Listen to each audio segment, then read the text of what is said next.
సామెతలు 5వ అధ్యాయము 11వ వచనము నుండి 14వ వచనం వరకు అందరం కలిసి చదువుదాం. సామెతలు 5వ అధ్యాయము 11 నుండి 14 వరకు. తుదుకు నీ మాంసమును నీ శరీరమును క్షీణించినప్పుడు, అయ్యా ఉపదేశము నేను ఎట్లా త్రోసివేసి తిని, నా హృదయము గద్దింపుకు నెల తృణీకరించెను. నా బోధకుల మాట నేను వినకపోతిని, నా ఉపదేశములకు నేను చెవి యొగ్గలేదు. నేను సమాజ సంఘములో మధ్య నుండి నన్ను ప్రతి విధమైన దుష్టత్వమును లోబడుటకు కొంచెమే ఎడమాయను అని నీవు చెప్పుకొనుచు మూలుగుచు నుందువు. చిన్న ప్రార్థన చేసుకుందాం. మా ప్రియమైన యేసుక్రీస్తు ప్రభువా, నీకు వేలాది వందనాలు స్తోత్రాలు తెలియజేస్తున్నాయి. ఇప్పుడు నీ వాక్యం ప్రసంగిస్తుండగా నీ దాసుని మరుగుపరిచి నీ పరిశుద్ధాత్మ శక్తిని కుమ్మరించి నీవే మాతో మా అందరితో మాట్లాడుతున్నామని వేడుకుంటూ, ప్రభువా మమ్మల్ని మేము తగ్గించుకుంటూ మీ ఘనమైన నామాన్ని హెచ్చిస్తూ యేసుక్రీస్తు నామములో ప్రార్థించి స్తుతించి అడిగి వేడుకొనుచున్నాను తండ్రి. ఆమేన్, ఆమేన్, ఆమేన్. ప్రియమైన దేవుని బిడ్డలారా, ఇక్కడ మనం చదివినటువంటి వాక్యాన్ని మరొకసారి మనం గమనించినట్లయితే, ఇక్కడ ఒక భక్తుడు బాధపడతా ఉన్నాడు. ఒక శరీరానుసారుడైనటువంటి ఒక మనిషి బాధపడతా ఉన్నాడు. ఏమని బాధపడతా ఉన్నాడంటే, తుదుకు నీ మాంసముని నీ శరీరము క్షీణించినప్పుడు, అయ్యా ఉపదేశము నేను ఎట్లా త్రోసివేసి తిని, నా హృదయము గద్దింపుకునెట్లా తృణీకరించెదను. నా బోధకుల మాట నేను వినకపోతిని, నా ఉపదేశకులు నేను చెవి యొగ్గలేదు. నేను సమాజ సంఘంలో మధ్య నుండినను ప్రతి విధమైన దుష్టమ్యునకు లోబడుటకు కొంచెమే ఎడమాయను అని నీవు చెప్పుకొనుచు మూలుగుచు నుందువు. దేవుడి మాటను దీవించి ఆశీర్వదించును గాక. ఆమేన్.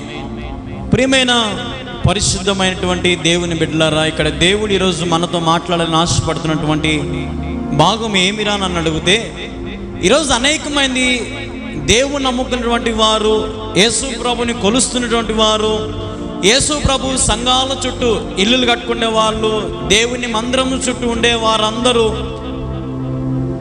ఏమి తప్పు చేస్తూ ఉన్నారు, ఏమి కోల్పోతూ ఉన్నారు అని ఈరోజు దేవుడు మాట్లాడుతూ ఉన్నాడు.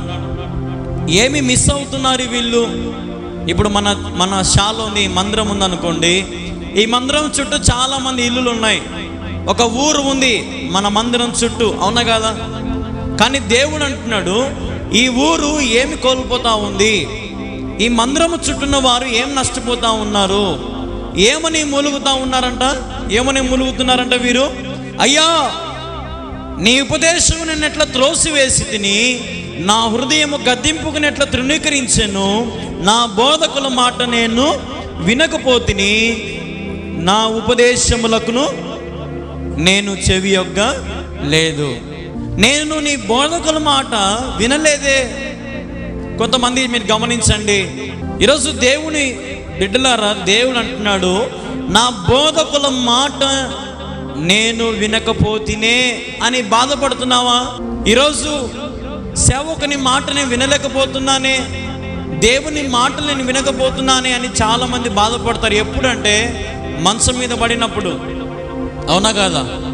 ఏమ్మా, మంచం మీద పడినప్పుడు, అనారోగ్య పరిస్థితిలో ఉన్నప్పుడు, యాక్సిడెంట్లో, ఏదైనా హాస్పిటల్లో ఏదైనా ఆపరేషన్ జరిగినప్పుడు ఏమని అంటారంటే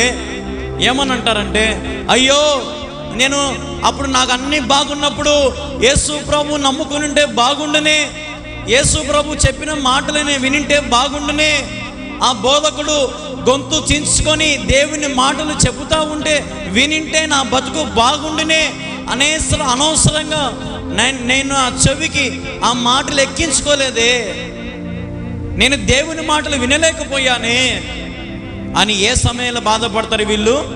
మూలిగే సమయంలో బాధపడతారు, అవునా కాదా? అన్నీ బాగున్నప్పుడు ఎవరు దేవుని దగ్గరికి రారు. సమస్తం అన్నీ బాగున్నప్పుడు ఎవరన్నా దేవుని దగ్గరకు వస్తారా? రారు. అనారోగ్య పరిస్థితుల్లో ఉన్నప్పుడు, వ్యాధి బాధల్లో ఉన్నప్పుడు, పెళ్ళిళ్ళు కానప్పుడు, గర్భఫలము రానప్పుడు, ఇంకా లోక సంబంధం ఏవీ లేనప్పుడు యేసయ్యా 21 రోజులు ఉపవాస ప్రార్థనమ్మా రండి అంటే, ఉపవాస ప్రార్థన దేవుడు గొప్ప కార్యాలు చేస్తాడు. ప్రతి వారికి, ప్రతి ఒక్కరికి దేవుడు గొప్ప కార్యాలు చేస్తాడు. రండమ్మా అంటే గొప్ప కార్యాల కోసమే వచ్చారు, అద్భుత కార్యాల కోసమే వచ్చారు. ఉపవాస ప్రార్థనమ్మా 5 రోజులు శక్తిగల ప్రార్థన, రండమ్మా దేవుడు మేలు చేస్తాడంటే మేలుల కోసం వచ్చారు. అమ్మా ఆదివారం బల్ల తీసుకోవాలా, బల్ల తీసుకొని రండి అంటే బల్ల తీసుకోవడానికి వచ్చారు. అన్ని చేస్తూ ఉన్నారు కానీ ఆత్మను దేవునిలో నడిపించలేకపోతా ఉన్నారు. ఆరోగ్యం పొందుకున్నారు, మందిరాన్ని మర్చిపోయారు. గర్భఫలం వచ్చింది, మందిరాన్ని మర్చిపోయారు. జ్వరాలు బాగయ్యాయి, మందిరాన్ని మర్చిపోయారు. అడుగు పెట్టిన వారికి గర్భఫలాలు తెరచబడ్డాయి, మందిరాన్ని మర్చిపోయారు. చావు మరణము నుంచి లేవబడ్డారు కొంతమంది, మందిరాన్ని మర్చిపోయారు. అనేక మంది ఈరోజు ప్రభు సన్నిధిలో జాగ్రత్త. దేవుడు అంటున్నాడు, నా బోధకుల మాట నేను వినకపోతిని. ఈరోజు ఈ బోధకునిగా, ఈ కళ్యాణ్ బాబుని ఈ గ్రామానికి దేవుడు ఎందుకు నడిపించాడంటే దేవుని మాటలు మీరందరూ వినడానికే. హల్లెలూయా. దేవుని మాటలు మీరు వినడానికే. ఈరోజు ప్రియమైన దేవుని ఆయన ఉపదేశములకు చెవి ఆలకిస్తున్నావా? దేవుని మాటలు చెవి ఆలకించి, ప్రభువా నాకు మేలులైనా కీడులైనా అది ఏదైనా సరే నిన్ను స్తుతిస్తాను, ఆరాధిస్తాను ప్రభు అని అంటున్నావా? భక్తిగా జీవించలేని జీవితం, యథార్థంగా జీవించలేని జీవితం, భయభక్తులు లేని జీవితం దేవుడు అంగీకరించాడు. ప్రియమైన దేవుని వారలారా, చూడండి ఒక మాట ఉంది సామెతలు 10వ అధ్యాయంలోనే 27వ వచనం చూడండి. 10వ అధ్యాయం 27. యెహోవా యందు భయభక్తులు కలిగి ఉండుట దీర్ఘాయువునకు కారణము. అవునా కదా? దేవుని యందు భయభక్తులు కలిగి ఉంటే నీ ఆయుష్ ఏమవుతుందంట? పొడిగించబడుతుంది. కారణం ఏమంటే నువ్వు ఎవరి యందు భయభక్తులు కలిగి ఉన్నావు? దేవుని యందు భయభక్తులు కలిగి ఉన్నావు. హల్లెలూయా. ఈరోజు ఈ భక్తులు ఇక్కడ దేవుడు అంటున్నాడు, నేను సమాజ సంఘముల మధ్య నుండి నన్ను ప్రతి విధమైన దుష్టములకు లోబడుటకు కొంచెమే ఎడమాయనని నీవు చెప్పుకొనుచు మూలుగుచున్నావు.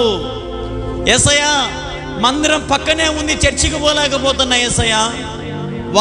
సోమవారం నుంచి శనివారం దాకా పనులన్నీ చేసుకొని ఇంకా ఆదివారం ఒక్కరోజు ఇంట్లో అన్నీ చేసుకోవాలి యేసయ్యా. బూజు కొట్టాలా, వాకిలు ఊడ్చాలి, తుడుచుకోవాలా, పనులు చేయాలి, ఎన్నో ఉంటాయి యేసయ్యా. ఏదో నా పనులు బట్టి నేను పోలేకపోతున్నా, ఈ సౌండ్ ద్వారా నేను వింటున్నా యేసయ్యా అని అంటున్నావేమో, మూలుగుతున్నావేమో. ప్రభు అంటున్నాడు, జాగ్రత్త. అవకాశం వచ్చినప్పుడు ఉపయోగించుకో, ఆయన మందిరంలో అడుగుపెట్టు. ప్రభు సన్నిధిలో పాదం మోపడం ద్వారా మన జీవితాలు రోత నుంచి దేవుడు పవిత్రమైనటువంటి పరిమళ సువాసనగా దేవుడు మారుస్తాడు. ఈరోజు నీ దుర్నీతి నుంచి, నీ పాపముల నుంచి, నీ వ్యసనాల నుంచి, నీ రోత సంబంధమైన జీవితం నుంచి నీకు విడుదల కావాలా? అయితే యేసుక్రీస్తు యందు సంపూర్ణముగా విశ్వాసం ఉంచు. అనారోగ్యం బాగయ్యాక, ఆరోగ్యం వచ్చాక చర్చి దిక్కు కూడా చూడంలే కొంతమంది. దేవుడు ఎన్నో మేలు చేశాడు, ఎన్నో ఆశ్చర్యకార్యాలు చేశాడని చెప్తారు సాక్ష్యాలు. పర్ణశాలకు వచ్చాం, పర్ణశాలలో దేవుని స్తుతించాం, ఆరాధించాం, అందుకే మేలులు జరిగాయి, ఆశీర్వదించబడ్డాం, మేలులు పొందుకున్నాం. ప్రభు సన్నిధిలో మనమందరము క్షేమంగా ఉండాలి. దేవుని ఉపదేశమునకు చెవి ఆలకించుము. నా దేవుడు చెప్పేటువంటి దేవుని కుమారులైనటువంటి బోధకుల మాటను, వారి మాటను విను. నువ్వు మంచం మీద ఉన్నప్పుడు దేవునికి దీర్ఘాయువును దేవుడు నీకు ఇస్తాడు. నువ్వు శ్రమల్లో ఉన్నప్పుడు, కష్టాల్లో ఉన్నప్పుడు, ఇబ్బందులు ఉన్నప్పుడు దేవుడు నీకు తోడుగా ఉంటాడు. దేవుని మాటను వినకుండా దేవుని మాటను త్రోసివేసేవనుకో, దేవుని మాటను దూరపరిచేవనుకో, చాలా నష్టపోతావు. సుమి జాగ్రత్త. దేవుని మాటలు చెప్పేటప్పుడు ఫోన్లు కానీ, టీవీలు కానీ, లేదంటే ఇక్కడ కూర్చున్న వారు కానీ అసలు ఎట్లుండాలంటే ఒక ఆర్మీ ఎలాగుంటుందో అట్లా స్ట్రైట్గా దేవుని మాటలకు మాత్రమే చెవిని ఆలకించాలి. డిస్టర్బ్ అవ్వకూడదు. యుద్ధానికి వెళ్ళినప్పుడు ప్రభువా ఈ లోకమనే యుద్ధములో నాకు జయము కావాలి యేసయ్యా అని నువ్వు దేవుని అడిగితే దేవుడు నీకు విజయం ఇస్తాడు, కానీ అపజయం ఇచ్చే దేవుడు మన దేవుడు కాదు.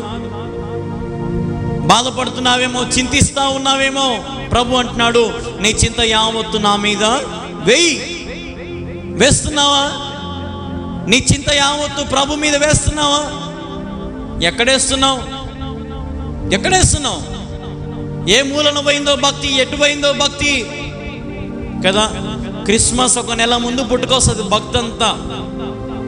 గుడ్ ఫ్రైడే ఒక నెల ముందు పుట్టుకొస్తుంది. 40 రోజులు 2 దినాలు అంటారు. ఆ 2 దినాలు అప్పుడు పుట్టుకొస్తుంది భక్తి అంతా. ప్రభుని స్తుతించండి అయ్యా, ఆరాధించండి అయ్యా. దీపం ఉండగానే ఇంటిని సరి చేసుకోండి. దేవుడు నీ గ్రామానికి వచ్చాడు, నేను దీవించాలని, ఆశీర్వదించాలని దేవుడు వచ్చాడు. నీ కన్నీరును నాట్యంగా మారుస్తాడు. నీ దుఃఖ దినములు సమాప్తమవుతాయి. ప్రతి వ్యాధి, బాధ, రోగం నుంచి దేవునికి విడుదలిస్తాడు. యేసు ప్రభు నమ్ముకోండి అయ్యా, యేసు ప్రభు కోసం బ్రతకండి అయ్యా, యేసు ప్రభు మీకోసం గొప్ప కార్యాలు చేస్తాడయ్యా అని చెబుతా ఉంటే ఈరోజు దేవుని బోధకుల మాట వినడానికి ఇష్టపడడంలా. అవునా కదా? ఎవరు వింటున్నారమ్మా దేవుని మాటలు? ముసలోళ్ళు వచ్చి వింటున్నారు. ముసలోళ్ళు వచ్చి, ఎందుకంటే వారికి భయం. ఇంకెందుకు, మరణం దగ్గరకు వచ్చింది, ఇప్పుడన్నా దేవుని దగ్గర ఉండాలా, దేవునితో పాటు ఉంటే చచ్చిపోతే దేవుని కడకన భయముతో వస్తున్నారు. పాపం పెద్దవారు, యవనస్తులేరి, పెద్దలేరి, దేవుని బిడ్డలేరి అంటే లోక సంబంధమైన జీవితం జీవిస్తూ ఈ పాటికి ఇంకా సీరియల్ చూసుకుంటూ ఎంజాయ్గా ఉంటారు. ప్రేమైన దేవుని వారలారా, ఈరోజు ప్రభు సన్నిధిలో నువ్వు ఎక్కడున్నావు?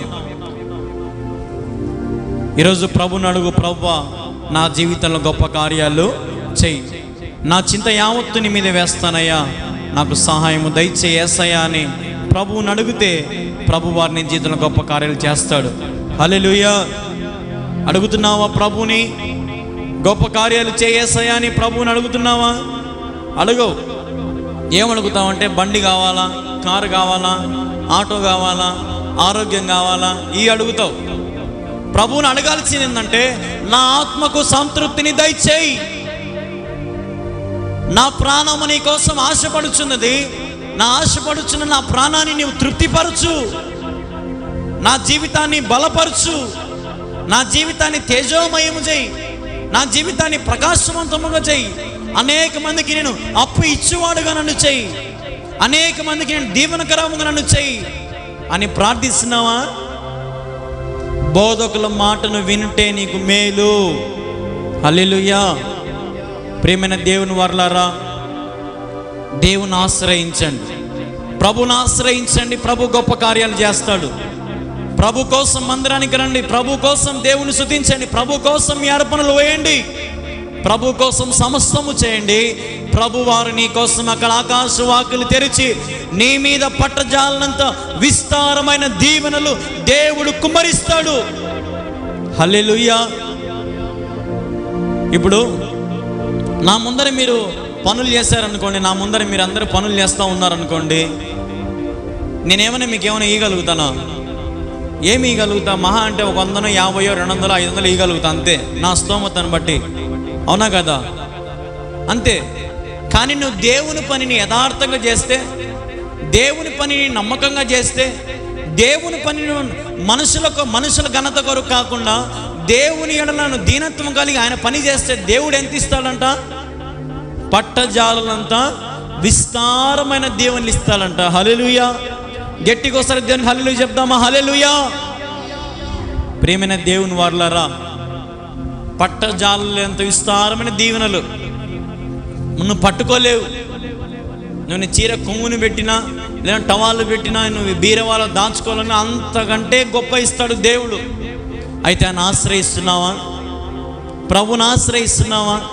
ప్రభు నీ జీవితంలో గొప్ప కార్యాలు చేస్తాడు. విశ్వాసముతో ప్రభుని అడుగు. ఎడతెగక ప్రార్థన చేయుడి అని వాక్యంలో ఉందా లేదా? ఎడతెగక ప్రార్థన చేయండి. కష్టమైన, నష్టమైన, లాభమైన, సంతోషమైన, దుఃఖమైన, అది ఏదైనప్పటికీ ప్రతి విషయంలో ప్రభుని నువ్వు స్తుతించు, ప్రార్థన చేయి. ఎడతెగక ప్రార్థన చేయి. ఎండిన ఎముకలను దేవుడు ఏం చేస్తా అన్నాడు? జీవింపజేస్తా అన్నాడు. గాయపరచువాడును నేనే, గాయములు కట్టువాడును నేనే. ఈరోజు గాయాలయ్యాయని బాధపడుతున్నావా? నొప్పులు వస్తున్నాయని బాధపడుతున్నావా? కష్టాలు ఉన్నాయని బాధపడుతున్నావా? అయితే నీ చింత ప్రభు మీద వేయి, ప్రభు చూసుకుంటాడు. యుద్ధం యెహోవాదే. ప్రభు కోసం పరితపించు, ప్రభు కోసం ఏదో ఒక పని చేయి, ప్రభు కోసం ప్రభు దగ్గర మంచి మార్కులు కొట్టడానికి ఇష్టపడు. ఇప్పుడు మనకి ఏదైనా అవసరం ఉందంటే మనుషుల దగ్గరికి పోయి వారిని ఎన్ని పొగుడుతాం కదా, ఎన్ని చేస్తాం, ఎంత ప్రయాసపడతాం వారి కోసం, వారి జెండాలు మోస్తాం. వాడు మన చిల్లరన్న మాదిరి చూసినా కూడా మనం పడిపోతాం. అదే ఎవరన్నా నీ తల్లో నీ తండ్రి వచ్చి ఏరా ఎదవా అన్నాడు అనుకో, ఏమా నన్ను ఎదవా అంటావే అని అంటావు. అదే ఎవడో నిన్ను ఎదవా అన్నా ఏమన్నా బూతులన్నా మాత్రం ఒప్పుకుంటావు. అవునా కాదు? అట్లాంటి లేరా? ప్రేమైన దేవుని వాళ్ళారా, ప్రభు బోధకుల మాట నీవు చెవి ఆలకిస్తే, ఆయన ఉపదేశం చెవి ఆలకిస్తే, నువ్వు వింటే వినుట వలన ఏం కలుగుతుందంట? విశ్వాసము కలుగుతుంది. హల్లెలూయా. వినుట వలన విశ్వాసము కలుగును. ఈరోజు విశ్వాస పోరాటములో, ఈ విశ్వాసం అనే నావలో ప్రభువుని నీతో పాటు ఉన్నాడా? ఈ ఓడలో యేసయ్య ఉన్నాడా? గాలైనా సుడిగాలైనా ఇది ఏదైనా సరే ప్రభు నీ ఓడలో ఉంటే నీ ఓడను ఎవరో ముంచలేరు. నీ ఓడ ఎప్పుడు కూడా చీలిపోదు. ప్రభు కృపను బట్టి మీరందరూ కూడా క్షేమముగా ఉంటారు. అదే రీతిగా ఒక రోజున ఒక యవనస్తుడు ఒక నది తీరాన నడుచుకుంటూ పోతా ఉన్నాడట. బాగా వినండి. ఒక నది తీరాన అంటే ఒక సముద్రము తీరాన నడుచుకుంటూ పోతా ఉన్నాడు అనుకోండి. నడుచుకుంటూ పోతా ఉంటే ఆ నడుచుకుంటూ పోయేటువంటి దారిలో అతనికి చిన్న చిన్న రాళ్ళన్నీ కనపడితే రాళ్ళన్నీ ఒక కుప్పలాగా వేసుకున్నాడట. మనం కూడా అంతే కదా, ఎప్పుడైనా సముద్రం తీరానికి పోతే ఏం చేస్తాము? అక్కడ రాళ్ళు శంఖాలు ఏంటో ఒకటి తీసుకొని ఏం చేస్తాము? అన్నీ ఒక కవర్లో వేసుకుంటాం, లేదంటే ఒక మూట కట్టుకుంటాం. అట్లాగా యవనస్తుడు చిన్న చిన్న రాళ్ళన్నింటినీ, ఆ నది తీరని రాళ్ళన్నింటినీ ఏరుకున్నాడంట. దారమ్మడి పిచ్చుకలను కొడుతూ ఒక రాయి, కాకులను కొడుతూ ఒక రాయి, గాల్లో వేసుకుంటూ అట్లా వేసుకుంటూ వచ్చాడంట. లాస్ట్కి చేతిలో ఒక్క రాయి ఉంది. లాస్ట్కి చేతిలో ఒక్క రాయి ఉంది. సూర్యకిరణాలు ఆ రాయి మీద పడ్డాయంట. అప్పుడే సూర్యుడు ఉదయిస్తున్నాడు. ఆ సూర్యకిరణాలు ఆ రాయి మీద పడేసరికి ఆ రాయి తల మెరిచిందంట. ఓయమ్మ, ఏంది రాయి ఇంతగా మెరుస్తూ ఉంది, ఇంత ప్రకాశంగా ఉంది అని దగ్గరలో ఉండి ఒక బంగారు కొట్టుకు పోయాడంట. బంగారు కొట్టుకు పోయి, సార్ ఎందుక ఈ రాయి మెరుస్తూ ఉంది, ఒకసారి ఈ రాయిని చూడనంటే, ఆయన రాయిని చూడగానే ఆ బంగారు ఓనరు, ఆ బంగారు అంగడి ఓనరు ఆ రాయిని తీసుకొని, రే తమ్ముడు నీకు 20,000 ఇస్తాను, ఇది నాకు ఇచ్చేస్తే నీ కొద్ది నువ్వు చూసుకు 20,000 ఇస్తాను అన్నాడంట. ఏంది నేను 20,000 ఇస్తా అంటున్నాడు. నేను లేదు సార్, నేను ఇయ్యండి సార్ అన్నాడంట. రే ఇంకొక 30,000 వేసి 50,000 ఇస్తా పో అన్నాడంట. ఏమైంది ఈ రాయికి ఇంత విలువ? అనవసరంగా దారమ్మడి అన్ని చాలా రాళ్ళు వారేసినానే అని, సార్ వద్దు సార్ నాకు 50,000 సార్, రే లాస్ట్ 1,00,000 రూపాయలు ఇస్తానరా నీకు అన్నాడంట. దేనికి? ఒక్క రాయికి. సరే అని 1,00,000 రూపాయలు తీసుకున్నాడంట. దారమ్మడి ఏడ్చుకుంటా వస్తున్నాడంట. ఎందుకు ఏడుస్తా ఉన్నాడు చెప్పండి చూద్దాం. దారమ్మడి రాళ్ళని వారేసుకుంటూ వచ్చినాడు అంటే ఎన్ని లక్షలు పోగొట్టుకున్నాడో తెలివిలేని వాళ్ళు. అలాగే ఈరోజు చాలా మంది కూడా దేవుడు నీ జీవితంలో ఎన్నో అవకాశాలు ఇచ్చినాడు, ఇన్ని రాళ్ళు ఇచ్చాడు నీకు దేవుడు. సంతోషం, సమాధానం, ఐక్యత, దీర్ఘశాంతం, ప్రేమ, విశ్వాసం అనేకమైనటువంటి దేవుడు నీకు చాలా రాళ్ళు ఇచ్చినాడు. నువ్వేం చేస్తావు? వచ్చినావంటే ఈరోజు రక్షణ కాదులే రేపు, ఈరోజు బాప్తిసం కాదులే రేపు అని ఒక్కొక్క రాయిని ఇసిరేసుకుంటూ జీవితం అయిపోవస్తున్నటువంటి సమయంలో ఒక్క రాయిని చేతిలో పట్టుకొని ఉన్నావు. ఏమని అంటున్నావంటే, నీ మాట నేను వినలేదే, నీ ఉపదేశం చెవి ఆలకించలేదే. దేవుడు అంటాడు, రే నీకెన్ని అవకాశాలు ఇచ్చినారా, నీకు ఎన్ని బోధలు, ఎన్ని వాక్యాలు, నీ ఊర్లో నీ సేవకుడు ఎంత వాక్యాలు చెప్పాడురా నీకు.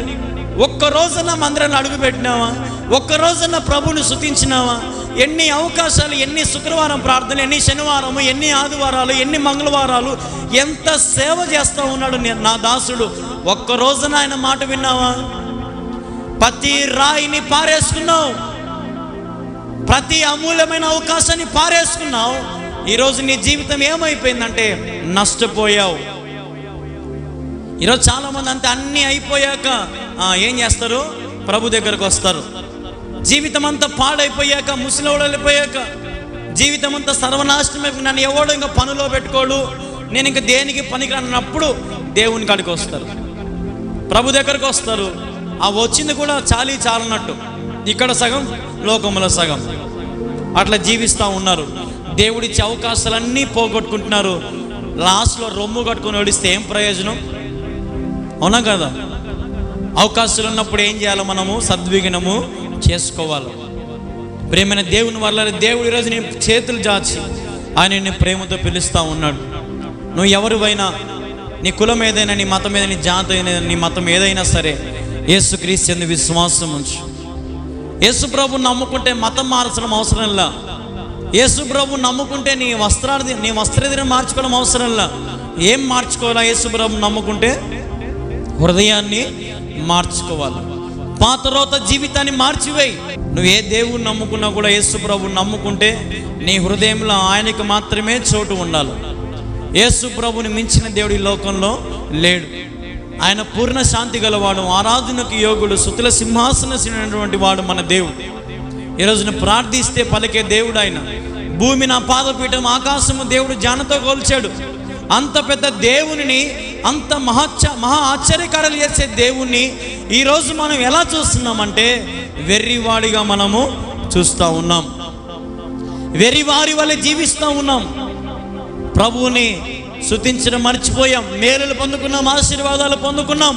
అనారోగ్యం వచ్చినప్పుడేమో దేవునికి 1000 500 1000 200 3000 కానుకలు వేసినాం. అన్నీ బాగున్నప్పుడేమో మేము తినాలి కదా, ఇంకా మేము బతకాలి కదా, మేము చేయాలి కదా అని ప్రభువుకి మనం తగ్గించేసేస్తున్నాం. అన్ని విషయాలలో తగ్గించేసినాం. ప్రార్థనకు సమయం దొరకదు, అలసిపోతున్నారు. ప్రార్థన అంటే అలసిపోతున్నారు. ఎప్పుడెప్పుడు అయిపోతుంది, ఎప్పుడెప్పుడు ఇంటికి పోదామని డల్లు మొఖాలు వేసుకొని కూర్చుంటారు. భయభక్తులు లేవు. ప్రభు అంటున్నాడు, ఇందన మనం చదివినట్టుగా, యెహోవా యందు భయభక్తులు కలిగి ఉండటం వలన దీర్ఘాయువు వారికి కారణం. దేవుని యందు భయభక్తులు కలిగి ఉంటే నీ ఆయుష్ పెరుగుతుంది. నీ ఆయుష్ దేవుడు పొడిగిస్తాడు. ప్రభు యందు నువ్వు ఎట్లుండాలంటే అప్పుడు భయభక్తులు కలిగి ఉండాలి. దేవుని కృపను బట్టి మన కళ్ళతోనే మనం చూస్తూ ఉన్నాం ఎంతమంది మేలులు పొందుతున్నారు, ఎంత పరిచర్య, ఎంత సేవ, ఎంత అద్భుతాలు, ఎంత ఆశ్చర్యకార్యాలు. మానవుడు అన్ని గమనిస్తున్నావు, కానీ ప్రభు యందు భయభక్తులు కలిగి జీవించలేకపోతున్నావు. ప్రభు చేసే కార్యాలు, ప్రభు చేసేటువంటి గొప్ప కార్యాలు తెలుసుకోలేకపోతా ఉన్నావు. జాగ్రత్త. ఆరోగ్యంగా ఉన్నప్పుడు దేవుని దగ్గరికి రా, అనారోగ్యం ఉన్నప్పుడు దేవుడు నీ దగ్గరకు వస్తాడు. అర్థమైంది చెప్పేది? ఆరోగ్యంగా ఉన్నప్పుడు దేవుని దగ్గరికి రా, అనారోగ్యంగా ఉన్నప్పుడు నీ దగ్గరికి దేవుడే వస్తాడు. దేవుడే నీకు పరిచర్య చేస్తాడు. దేవుడు నీకు సమస్తము, నీకు ఆనందంగా నేను ఉంచుకుంటాడు. ఆయన నువ్వు ఒక పని చేసి ఇంకొక పని చేయకుండా వదిలేస్తే ఎట్లా? ఇప్పుడు ఒక యజమాని, ఇంటి యజమాని ఏమంటాడు, నాకు ఇల్లు ఈ ప్లాన్లో ఉండాలా, ఇదో నేను ఇంజనీర్ది ప్లాన్ వేసినా, నాకు ఈ రకంగా కట్టు మేస్త్రి అని అంటాడు. ఒకవేళ మేస్త్రి లేదు సార్ నాకు నచ్చినట్టు కడతా అంటే ఆ ఓనర్ ఏమంటాడు, నీకు చేత కాదు, నువ్వు గమ్మును పక్కకు పో, నేను వేరే వాడిని పెట్టుకుంటా అంటాడు. అవునా కదా? అవునా కదా? ఆయనకి ఈరోజు లోకంలో ఏమనుకుంటున్నారంటే, మనుషులు నాకు నచ్చినట్టుగా నేను జీవిస్తాను, నాకు నచ్చినట్టుగా నేను బ్రతుకుతాను, చిందులేస్తా, డ్యాన్సులు వేస్తా, అన్నీ చేస్తా, నాకు నచ్చినట్టు నేను బ్రతుకుతా అని చాలా అంటే చాలా ఉర్రు తొలుగుతూ ఉన్నాడు. జాగ్రత్త. డ్యాన్స్ చేసే కాలం ఉంది నరకంలో. అప్పుడు వేయాలి డ్యాన్సు, అప్పుడు వేస్తావు అన్నీ. ప్రభు సన్నిధిలో ఉన్నప్పుడు, ప్రభు దగ్గర ఉన్నప్పుడు నీ తాగుబోతు వేషాలు, నీ వ్యసనాలు, నీ అలవాట్లు అన్నీ కూడా నువ్వు ఎక్కడ చేస్తావు అంటే నరకంలో చేస్తావు. అప్పుడు ఆడ అగ్ని ఆరదు, పొరుగు చావదు, దేవుడు నీ దిక్కు చూడ్డు, ఆయన సన్నిధి నువ్వు చూడలేవు, పరలోకాన్ని చూడలేవు, అక్కడున్న పరిశుద్ధత నువ్వు చూడలేవు, అక్కడున్న బంగారు ఇల్లులు చూడలేవు, ఏమీ చూడలేవు. ఈ లోకంలో 80 లేదా 100 సంవత్సరాలు జీవితాన్ని కాపాడుకో, పరిశుద్ధపరచుకో, ఓర్పుతో సహనముతో జీవించు. లోక ఆశలు, లోక ఇచ్చలని చంపేసుకో. నేను చెప్పేది ఇదే, లోక ఆశలు, లోక ఇచ్చలన్నింటినీ చంపేసుకో. నీకే ఆశ ఉందో, బంగారం అంటే ఆశ ఉందేమో చంపేసుకో, వస్త్రాలంటే ఆశ ఉందేమో చంపేసుకో. దేవుని కంటే నీకు ఎక్కువ ఏది ఆశ ఉందో ఆ ఆశని తీసివేయి. ఏనైనా నీకు కూతురు పుట్టిందే, నీ కూతురు ఇష్టమా, యేసయ్య ఇష్టమా అని అన్నావు అనుకో, యేసయ్యే నాకు ఇష్టం. నా జీవితంలో మొదటి స్థానం యేసయ్యే. నా తల్లిదండ్రులు, నా భార్య, నా కూతురు వేరే ఎవరో కాదు. నా జీవితంలో నా మొదటి స్థానము యేసయ్యకే. ఎందుకంటే ఆయన కృప లేనిదే నేను జీవించలేను, ఆయన సహాయం లేని నేను ఆరాధిక. నువ్వు కూడా చెప్పాలా, ప్రభు నా జీవితంలో మొదటి స్థానం నీవే. ఇందా నా భక్తుడు అన్నట్టుగా ఏమని ములుగుతున్నాడంట ఆయన, ఏమని ములుగుతున్నాడంట 14వ వచనం చూడండి. నేను సమాజ సంఘాల మధ్య నుండినను ప్రతి విధమైన దుష్టమునకు లోబడుటకు కొంచెమే ఎడమాయను అని నీవు చెప్పుకొనుచు మూలుగుచున్నావు. ఏమని మూలుగుతున్నాడంట? యేసయ్యా, నాకు ఆరోగ్యం బాగున్నప్పుడు, శక్తి అన్నీ ఉన్నప్పుడు, చర్చి మాటలన్నీ వినపడతా ఉన్నాయి, నీ బోధకుడు దేవుని మాటలని చెప్తా ఉన్నా, అప్పుడు పోలేకపోయినాడయ్యా. ఇప్పుడేమో మంచం మీద ఉన్నా, నన్ను ఇప్పుడేమో అడిగి పోవాలనేదంటే పోగలుగుతామా? మంచం మీద ఉన్నప్పుడు, మూలుగుతున్నప్పుడు ప్రభు నీ దగ్గరికి వస్తాడు. జాగ్రత్త, నేను చెప్పేది అదే. నీకు అన్నీ బాగున్నప్పుడు ప్రభు దగ్గరికి రా, నీకు ఏమీ బాగలేనప్పుడు ప్రభువే నీ ఇంటికి వస్తాడు. హల్లెలూయా. అది మనకు కావాల్సింది. ఒంటరి పోరు నిన్ను విసిగించిన, మనుషులందరూ నేను అవమానించిన, తల్లిదండ్రులను దూషించిన, బంధువులను హింసించిన, స్నేహితులని నిన్ను త్రోసేసిన, బాధపడద్దు. ఒంటరి వాడిని దేవుడు 1000 మందితో పోల్చాడు. 1000 మంది అంటే ఎవరో కాదు, 1000 మంది దేవదూతలు నీ ఇంటి చుట్టూ ఉంటారు. ప్రకాశవంతంగా నీ ఇల్లు మారిపోతుంది. దేవుడు నీ జీవితాన్ని సుందరమైనటువంటి సౌందర్య లోకంలో దేవుడు నిన్ను దీవింపజేస్తాడు. ఈరోజు నీ మరణం ఎప్పుడు వస్తుందో నీకు తెలియదు, నీ జీవితం ఏమైపోతుందో నీకు తెలియదు, నువ్వు సంపాదిస్తావో సంపాదించలేవో నీకు తెలియదు, నీ బ్రతుకు ఎక్కడుంటుందో ఏ స్థితిలో ఉంటావో నీకు తెలియదు. కానీ నువ్వేమనుకుంటావు అంటే, దేవుడు లేకపోతేనే నాకు మేలు, నాకు లోకము కావాలా, నాకు ఈ లోక జీవితమే నచ్చింది, ఈ లోకంలో ఉన్నటువంటి సాంప్రదాయాలు ఇవే నాకు నచ్చినాయి, ఈ లోకంలో నేను పట్టి ఈ లోకాన్ని సారంగా నేను జీవిస్తాను అని ఈరోజు చాలామంది ఎట్లయిపోయినారంటే ఒక శిలలాగా లోకానికి బిగించుకుపోయి ఉన్నారు. జాగ్రత్త, నీ బిగింపు ఇంకా దేవుడు బిగిస్తే ఏమైపోతావు ఆలోచన చేయి. ఇప్పుడు ఒక 3 ముళ్ళు 4 ముళ్ళు వేసి 5వ ముళ్ళు వేసి బలంగా వేస్తే ఇంకా ఆ ముడి ఊడొస్తుందా? రాదు. ఆ ముడిని దేవుడు విప్పుతాడు. ప్రభుని అడుగు, ప్రభువా నా బంధకాలు విప్పు, ప్రభువా నాకు విడుదలయ్యి, నాకు త్రాగుడు వ్యసనాలు ఉన్నాయి, అలవాట్లు ఉన్నాయి, తీసివేయి, ప్రార్థన అలవాటు చేసుకో, బైబిల్ చదువు. ప్రభు అన్నాడు, నీ హృదయమే నా ఆలయం అన్నాడు. అవునా కదా? ఏమన్నాడు దేవుడు? నీ హృదయమే నా ఆలయం. ఇప్పుడు దేవుని ఆలయం ఏమో నీట్గా ఊడ్చుకున్నాం, అంత బాగుంది. మరి నీ హృదయం ఎట్లుంది? నీ హృదయం ఏందన్నాడు దేవుడు? ఆలయం అన్నాడు కదా. మరి నీ హృదయం ఎట్లుంది? నీ హృదయం? మోసం, అబద్ధాలు, దొంగతనాలు, ఇంకెన్నెన్నో డబుల్ గేమ్లు, గొడవలు పెట్టేవారు, ఇంకెన్ని ఉంటాయో. ఈ హృదయంలో లేని పాపం అంటూ లేదు. భర్తను మోసగించే వాళ్ళు, భార్యను మోసగించే వాళ్ళు, పిల్లల్ని మోసగించే వాళ్ళు, పిల్లలు తల్లిదండ్రులను మోసగించే వాళ్ళు, ఒకరికొకరు సంబంధం లేకుండా ఎట్లా పడితే అట్లా జీవించే వాళ్ళు. హృదయం అంతా ఏమైపోయిందంటే, ప్రభు అన్నాడు, మీ హృదయం కల్మషంతో నిండిపోయినాయి, మలినంతో నిండిపోయినాయి, నా యొద్దకు రండి, నా రక్తముతో మీ హృదయాన్ని కడిగి పవిత్రపరుస్తా అన్నాడు దేవుడు. హల్లెలూయా. నీళ్లతో కాదు, దేంతో కడుగుతాడంట? సాక్షాత్తం ఆయన రక్తముతో మన ప్రతి ఇక్కడ కూర్చున్న, ఇక్కడ వాక్యం వింటున్న, లైవ్లో వింటున్న ప్రతి హృదయాన్ని దేవుడు ఏం చేస్తాడంట? కడుగుతాడంట. పాపాలలో ఉన్నానన్నా, అన్నా నా చుట్టూ పాపం ఉందన్నా, అన్న నా చుట్టూ వ్యసనాలు ఉన్నాయన్నా, నా చుట్టూ రోత జీవితం ఉందని బాధపడుతున్నావేమో, ప్రభువుని ఆహ్వానించు. ఈ చుట్టుపక్కల ఈ అవకాశం దేవుడు ఇచ్చినాడు మీకు. మందిరం మెయిన్ రోడ్లో మందిరం ఇచ్చినాడు. ప్రభు సన్నిధికి రా, ప్రభు సన్నిధిలో కూర్చో. ఎక్కడ పడితే అక్కడ కూర్చొని ఏవి మాట్లాడితే అవి మాట్లాడి లోక సంబంధం జీవించి ఈ లోకాన్ని విడిచి వెళితే నువ్వు పోయేది నరకానికే. ప్రభు సన్నిధికి రా, ప్రభుని నమ్ము, ప్రభుని బాప్తిసం తీసుకో, ప్రభుని రక్షణ పొందు, ప్రభు యందు మారు మనసు పొందు. ప్రభు రాజ్యం ఖచ్చితంగా ఎత్తబడతావు. హల్లెలూయా. బోధకుల మాట వినండి. ఇక్కడ బోధకుని మాట వినకనే నష్టపోతా ఉన్నాడు, మూలుగుతా ఉన్నాడు వీడు. అవునా కదా? బోధకుని మాట వినకనే మూలుగుతున్నాడు. రోగాలతో, వ్యాధులతో, కష్టాలలో, ఇబ్బందుల్లో మూలుగుతున్నాడు. బోధకుల మాటను వింటే, బోధకుని ఇంటిని చేర్చుకుని ఆతిథ్యం ఇస్తే, బోధకుని సన్మానిస్తే, బోధకుని గౌరవిస్తే ప్రభువుని గౌరవించినట్టే. హల్లెలూయా. ప్రభు వాడుకుంటున్నాడు, ప్రభు పరిచర్య చేస్తున్నాడు. బోధకుల మాట వింటే మీ జీవితాలలో హృదయాలు గద్దింపబడతాయి, మీ హృదయాలు ఆ పాపము నుంచి వేరవుతాయి. మన వాళ్ళలే, మా బంధువుల కొడుకేలే, మా అన్న కొడుకేలే, పోతే ఏముందిలే, పోకుంటే ఏముంది అనుకోవాకండి. ఇది ప్రభు సన్నిధి. ప్రభు కోసం నువ్వు రావాలి, ప్రభు పరిచర్య నువ్వు చేయాలి, ప్రభు కోసం నువ్వు బ్రతకాలి, ప్రభు కోసం నువ్వు మరణించాలి. దేవుడు అంటాడు, నీ విశ్వాసమున్న జీవితంలో నీ మరణమును విజయంతముగా నా కొరకును తుడముట్టించి. విశ్వాసం అనే పోరాటం ప్రభు కోసం పోరాడు, సేవకుల కోసం కాదు. ఈరోజు ప్రియమైన దేవుని వారలారా, ప్రభువుని సన్మానించు, ప్రభువుని గణపరచంటే ఇంట్లో దండలేసి పూలమాలలేసి క్యాండిల్ వెలిగించి అది కాదు. ఇప్పుడు చచ్చిపోయిన వాళ్ళకి దండలు వేసేది, అవునా కదా? చచ్చిపోయిన వాళ్ళకి ఏం చేస్తారు? దండలు వేస్తారు. చచ్చిపోయిన వాళ్ళకు ఊదిగడ్డిలో లేదంటే క్యాండిల్ వెలిగిస్తారు. చచ్చిపోయినకి పోయి సమాధికి అడుగుతారు. చచ్చిపోయిన వాళ్ళకి చేసేది అవన్నీ.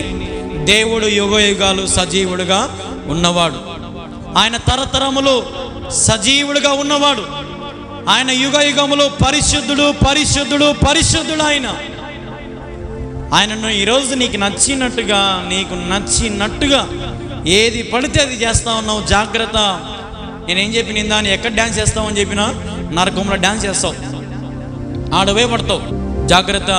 ఇప్పుడు చేతులు లేనోనికి కాళ్ళు లేనోనికి పోయి ఒరే యేసుప్రభు మనం నమ్ముకోరంటే, నేను కొన్నిసార్లు చూసిన ఈ పొద్దుటూరు దగ్గర సర్కిల్లో కానీ కడపలో సర్కిల్ దగ్గర కానీ ఈ వికలాంగులు కొంతమంది సినిమా పాటలు పాడుతూ అడుక్కుంటారు అన్నమాట, సౌండ్ బాక్సులు పెట్టి.